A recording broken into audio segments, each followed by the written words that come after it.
Thank you very much to be here tonight to have an exchange of idea about Islam. What is Islam? Which Islam we are talking about? The Islam in the frame of the Quran or the Islam in the frame of the Rewayat, the sayings attributed to Prophet Muhammad and etc. So, today there is a lot of, it exists a lot of amalgam about Islam. A lot of misunderstanding about Islam exists in the world. In order to better understand, to better discover the real face of Islam, we must return back to the mirror of the Quran. Everything is written in the Quran about the real face of Islam. For 15 centuries, the main source of the research of the researchers about Islam were the sayings attributed to Prophet Muhammad. But now, according to the recent discoveries, historical discoveries, the excavation and finding the text of Nag Hammadi, of Qumran, the new technology of age dating, we are in the threshold of a new period regarding the researches about Islam, to know better what is Islam. So when the Quran is, would like to explain about itself, the Quran, it is a book of healing, a medicinal book. So Islam is coming from the word and vocabulary of Selm. Selm means health. It regards the state of the heart, the heart of human being, regardless his opinion, regardless his religion, regardless the color of his skin, regardless his culture, regardless language, etc., etc. Each individual, each human being has a heart which is beating in the left side of his chest. For God, the creator of the universe, this muscle, beating muscle, is very, very important. And the state of this beating muscle is very important. This muscle in the Arabic language is named qalb, al-qalb. And the Quran differentiates between two categories of qalb. Qalbul salim wa qalbul saqim. Suqm means sickness, illness, and selm means health. So Islam is not a religion inside of the Quran. According to the Quran, Islam is a process to change the state of the heart from sickness to health. So precisely and explicitly it is written in the Quran that God explained, we sent all of the teachings regarding the healing and the mercy of the divinity inside of this Quran. Shifa means healing. Rahmat and Shifa in the Quran. So all of these teachings is in order to change the state of the heart. This is the tradition, it is extracted from the tradition of Abraham, the father of the prophets. So Abraham, he started to evaluate the state of his heart, and he told himself, my heart is ill. فنظر نظرة في النجوم فقال إني سقيم. So in the end of this process, it is said, وَإِنَّ مِنْ شِيعَتِهِ لَإِبْرَاهِيمَ إِذْ أَتَى رَبَّهُ بِقَلْبٍ سَلِيمٍ. So he was Saqim and he finished to be Salim. Salim means a person whose heart is not only in good health but vaccinated. Immune heart. A person whose heart cannot get any illness, any sickness.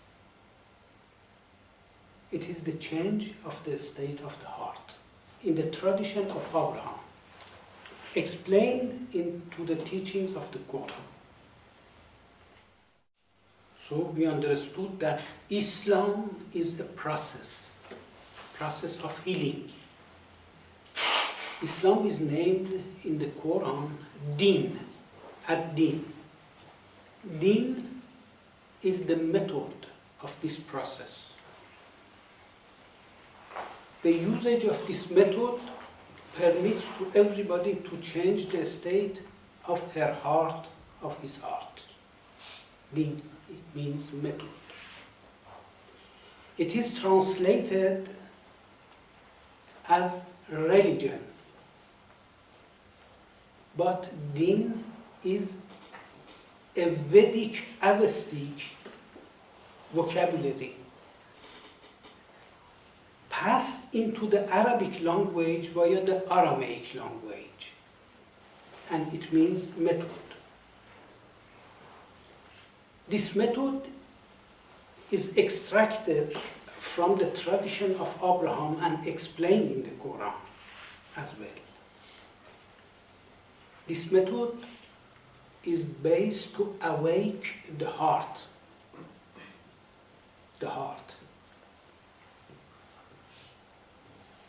The usage of the name of God, doing the attention, deep attention during the period of seclusion and meditation upon the heart.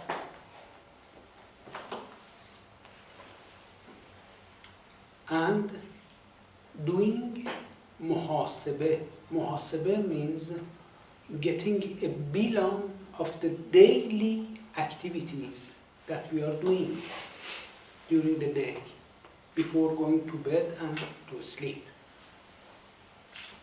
Our attention, our action, our intention, etc. To make a bilan in front of our eyes. So muhasabah, muraqabah, murabata are the different points of this technique, this deen, this method, to change the state of the heart. The attention of a person who is looking for healing his heart is focused on his heart. So from the word of salam, from the word of salm, we have one of the very important names of God, which is salam. Salam is the name of God. Salam means peace and health. So people learn in the frame of the teachings of the Quran to exchange with each other salutation. To propagate around them the vibration and the waves of salutation. To purify the society by peace and salutation. In the Surah number 2, second Surah of Quran, in the verse 32 on, the Quran talks about the place of the human being in the universe. The creation of a new creature which is named Adam in the Quran as the vicar and representative of the creator of the universe. So we have the creator of the universe and human being, regardless his gender, regardless the color of his skin. So it is very important principle into the Quran. Why? Because when we are talking about the Charter of Human Rights and the rights of the citizenship, in English language or in French language, les droits de l'homme et des citoyens, l'homme, man, means rajul in Arabic language, man, male, not female. It is equivalent of rajul in Arabic language. But the Quran doesn't talk to rajul, to man. It is talking to human being. By using the words such as al-insan and nas, the children of Adam, Bani Adam. It talks regardless gender or opinion or religious beliefs, or the color of skin, etc., etc. Each individual is potentially the representative of God and the vicar of the creator of the universe in the material world. This is the base of the human right in the Quran. So explicitly it is explained by the Quran that when a person kills a human being, an individual, it is as he is killing the whole humanity. And when somebody escapes another person from the death, as he is escaping the whole humanity. Because each individual is a representative of the creator of the universe. It is very important. So the most important place is the place of human being, of each individual. All of different people are created in diversity. Diversity of opinion, diversity of religion, diversity of culture, diversity of language. But all of them, they are equal in the eye of the creator of the universe. The difference between them, according to the Quran, is the level to be pious, and it is known just by God and not by people. It means that people, they are equal with each other according to the Quran. Even they are different from each other. So it is diversity and unity together with each other. And this is important. It is the base of the teachings of the Quran. So, in order to build the foundation of a civilization, the Quran emphasizes on two principles.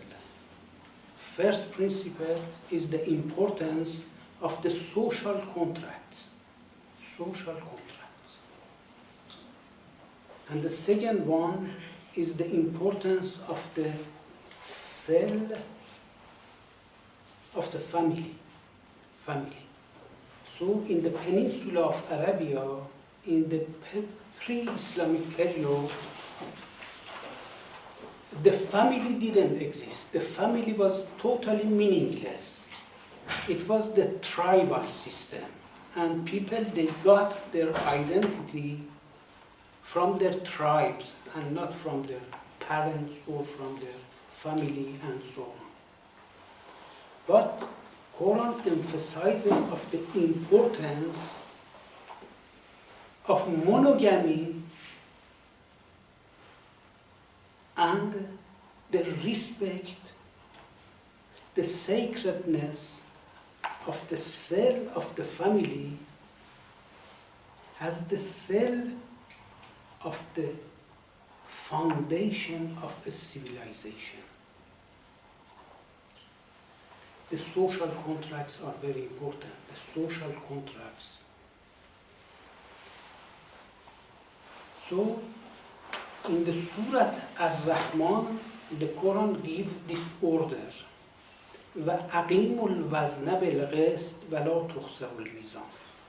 It means have absolute respect for the measure weight. What does it mean exactly? It means that take example of a shopkeeper who is selling the rice, for example. A person goes to his shop and pay the money for buying 1 kilo rice. And the seller take the measure for 1 kilo rice and sell him 1 kilo rice. So it is not up to him to ask, what is your opinion, what is your belief, what is your religion, etc. He is a buyer and he is buying and paying to have 1 kilo rice. So this is the base of an equal society. Precisely it is said into the Quran that you cannot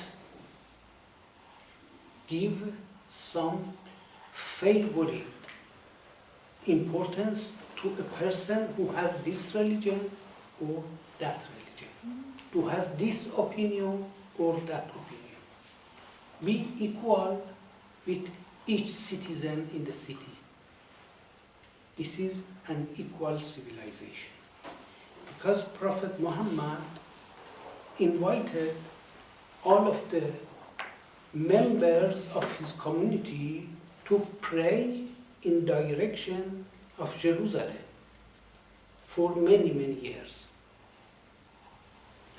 Because in the Quran, the example of a flourishing society is the civilization built by David and Solomon, according to the Quran.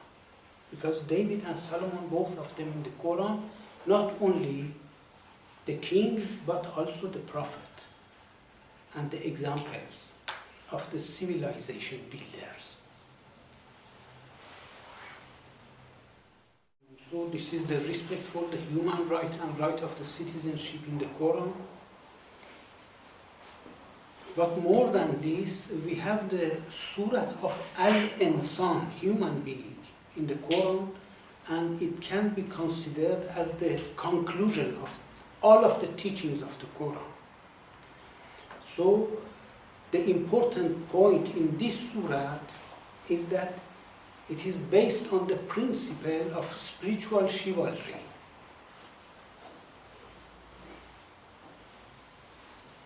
The tolerance and altruism. It is the teachings of the Quran in the conclusion of the Quran in the Surah of Al-Insan. That everybody can study this surah. It is very important to discover the real face of Islam according to the Quran.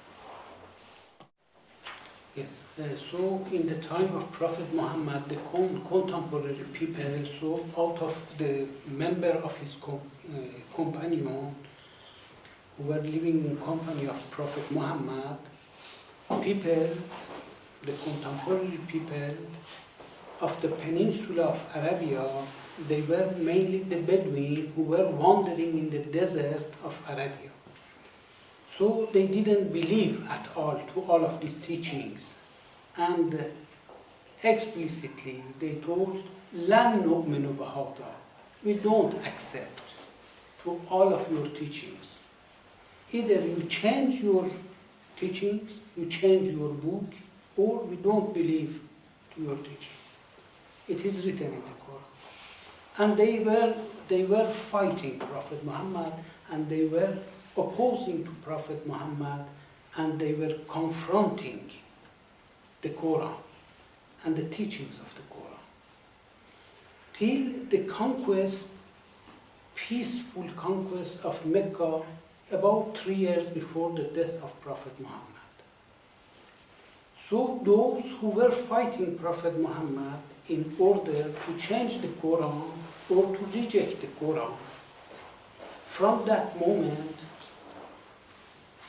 they accepted to convert to Islam, but just verbally, orally.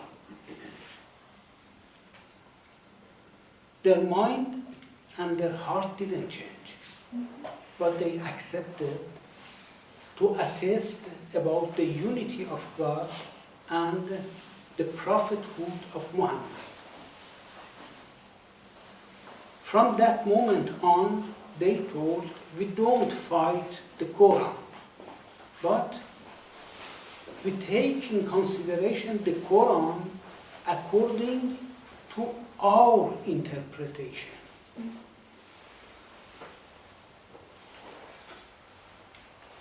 According to our world vision.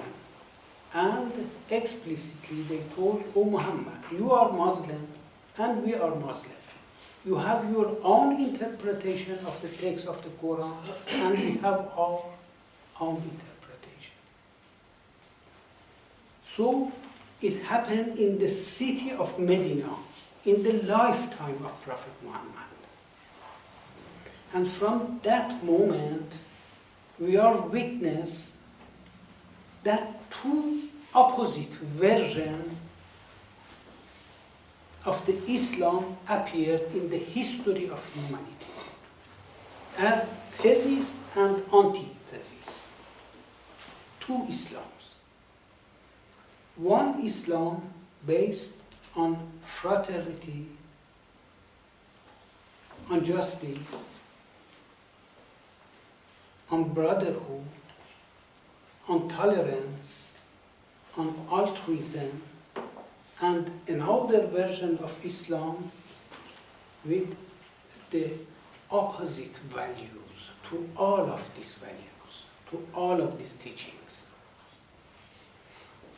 So these two versions of Islam are introduced, both of them in the frame of the Quran. The Quran talks explicitly about these two opposite versions of the Quran and two opposite groups of Muslim people. From the Umayyad period, the dynasty of Umayyad, they closed the Quran and they put the Quran on the shelf and they started to refer to the rewayat, to the sayings attributed to Prophet Muhammad, in place of going and having a look at the teachings of the Quran. And it rested, it remained and continually in the history for 15 centuries. The teachings of the Quran rested closed between two covers of the Quran on the shelf.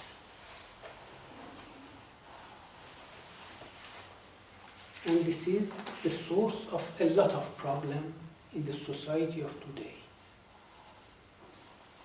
The amalgam and misunderstanding about the teachings of the Quran. In order to preserve the civilization because it exists an anti-civilization force which is acting to destroy the civilization, the human civilization, and it is hiding itself behind the name of Islam. It is necessary, it is time to clarify what is the real face of Islam, in order to disarm those who would like to use the name of Islam to destroy the society and the civilization and the social reports and etc. So, what's important is to know that in the eyes of the Quran, there is no place for stoning people. You don't find any verse in the whole Quran from the beginning to the end about stoning as a death penalty. But in this version of Islam, stoning exists as a death penalty. In the whole Quran, the circumcision of the girls doesn't exist. But when you look to know from where it is coming, you go back to the pre-Islamic period. It existed in the pre-Islamic period. And people whose mind didn't change when they converted to Islam, they kept their traditions. And they brought into the history under the name of Islam. They rested attached to their tribal traditions. So, what they did, they built the mosques as well, not only for pretending to pray God, but for preaching people. Their case is written in the Quran about the false mosque builders who were preaching in order to brainwash people. This is written in the Quran. Now it is time to discover the real face of the Islam, the real face of the teachings of the Quran, the importance of salam, the importance of salm, the importance of Islam, in order not to permit to those who would like to hide their real intention to destroy the societies and civilization and social reports under the flag of Islam. It is time, and it's very important. So, in the time of Muhammad Arqum in Paris and Nasr Ahmed Abu Zaid in Holland, in Leiden, and Abdul Karim Surush, they were the predictors. They were predicting what will happen. And now we are in the middle of this happening. It's happening now. So it is time to discover the real face of Islam. It is important. And to explain to each other, to clarify the mind of each other. It was a lot of discussion about the authenticity of the text of the Quran, or the change of the verses of the Quran, or the addition to the surah and verses of the Quran, and etc., etc. But fortunately now we have in our possession the Quran of ttingen, the Quran of Sana'a, Yemen, the Quran of Saint Petersburg, the Quran of Bibliothèque Nationale de Paris, the Quran of Birmingham, and so these are the oldest existing version examples of the Quran written in Hijazi alphabet. The Quran of Birmingham, with the age dating, it is fixed that it is written in the life period of Prophet Muhammad, and it is the oldest version of the Quran. So here is the photograph of one of these pages of the Quran of Birmingham. It is Surat Al-Kahf. It is written in Hijazi style. The Quran that we can buy in the shops, etc., it is written in Kufi style, Nastaliq style, Nasr, Sols style, etc., etc. But what is written here 15 centuries ago and what we can find today in the Quran that we buy in the shops is absolutely the same. Absolutely. It means nothing added or deleted from the original text of the Quran, which is written and composed under the form of a book in the lifetime of Muhammad sallallahu. This is very important for us.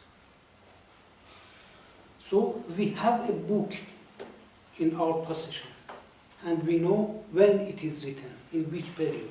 So this is very, very important. Because of this, the other version of Islam that we can entitle as Islam al-Badawi is an ensemble of the tribal traditions which pre-existed Islam between the Bedouins who were wandering in the desert. They were idol worshippers.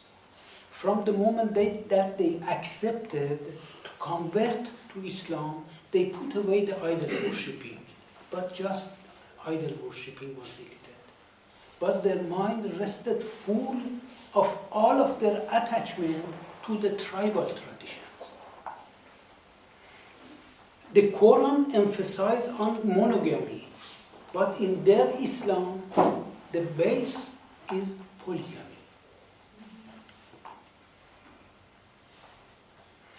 The Quran talks about the gender equality in the Surat An-Naml, the ants. So, their Islam is based on no equality between the genders. It means that the right of a man is more important than the right of the woman. Why? Because in the pre-Islamic period, women and men under 40 years old didn't have any right. It means that these tribal traditions pre-existed the Islam, and Prophet Muhammad's intention was to build a civilization, and they wouldn't like, because they were very attached to their tribes and to the tribal proudness and etc., etc. They were rejecting all the time the teachings of Prophet Muhammad. They didn't accept. Explicitly, the Quran attests that all the time they were repeating, we don't believe on you and on your book unless you change it. And when they accepted this book with their own interpretation. So all of the Muslims in the world during the history of Islam, they accept one book which is named Quran. But there are 1,000 different interpretations of the Quran, according to different cultures, to different traditions, etc., etc. The problem is coming from that side. Differentiating between what is named fiqh and what is named din. So religion is fiqh, is an ensemble of the dogmas, and the din is just a method to evolve, rosh. Rosh means evolving, the substantial evolution. And the method of the substantial evolution is a dynamic method. So what is written in the fiqh is an ensemble of the dogmas based on mainly on riwayat and interpretation of the Quranic text by the riwayat, etc. in order to rest in a dynamic process toward the future, it is necessary to know better at least the real teachings of the Quran as it is written in the Quran, not necessarily return back to the 15 centuries ago and to start from that moment, no. But to clarify what is the teaching of the Quran and what is not the teachings of the Quran, and are mixed during the history with these teachings in order to trace the road toward the future and toward to prepare the road of a flourishing civilization based on respect for human rights, the spiritual values, the fraternity, brotherhood, altruism, spiritual chivalry, tolerance, etc., for the future, for the coming generations. It is very important. The problem is that this stone which is blocking this way of the evolution is now in usage of the name of Islam, misusage of Islam. They are using the Islam to block the evolution of the society and the history, and to return back the whole humanity to 15 centuries ago, etc. When we are talking about the importance of the teaching of the Quran and etc., it is in order to show that the human rights values and the teachings of the Quran are compatible with each other. Compatible with each other. So they are reading the Quran selectively. Okay. It means that they are getting some words, some verses from the Quran. They extract them out of their context and etc. And after, for them, it is enough to legitimize what they would like to do. Okay. Do you have an example? Yeah, the example is about jihad, for example. About jihad. So they take so it means in the interpretation of a famous interpret of the Quran, which is named Sayyid Qutb, and he was the Muslim Brotherhood. This man is one of the founder of a school which is named Muslim Brothers. So they extract only 8 verses of the Quran regarding the jihad and the importance of jihad. As Prophet Muhammad came into the world and the Quran was revealed in order to teach only these 8 verses and nothing else. They put away everything and they take this. So the selection that they do of a little part of the Quran, and they delete all of other ones, and they refer for the rest to the riwayat and etc. This is the origin of the problem of misunderstanding the Quran. It is written in the Quran that God created the body of the human being, of each individual, of Adam and the children of Adam, from the argil, from the mold, and he blowed to this body his souffle. So this souffle, this breath of God, is as a seed to develop. And in order to develop this seed and to make from this little seed an enormous tree between earth and sky, I need a method. I need a method to develop this capacity. So the teachings of the spiritual masters, who are named the prophet, the messenger of the divinity, is to teach us this method, how to develop this capacity, and not how to follow blindly the dogmas. That's all.